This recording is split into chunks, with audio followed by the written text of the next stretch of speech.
ആന കാഴ്ചകളിലേക്ക് ആഴ്ന്നിറങ്ങുമ്പോൾ മുന്നിലുള്ള ഈ സുന്ദര രൂപത്തെ സൂക്ഷിച്ചു നോക്കി. ഗുണങ്ങളെല്ലാം ചേർന്ന ഉത്തമ രൂപം.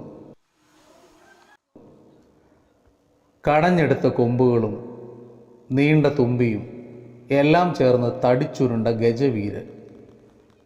ആനയെ കാണുമ്പോൾ നമ്മുടെ കണ്ണുകൾ അവൻ്റെ ശരീരത്തിൻ്റെ എല്ലാ ഭാഗങ്ങളിലും എത്തുമെന്നത് പരമമായ ഒരു സത്യം തന്നെയാണ്. എവിടെയോ ഒരു കുറവ് അവനുണ്ടോ എന്ന് സംശയം. അതെ, അവൻ്റെ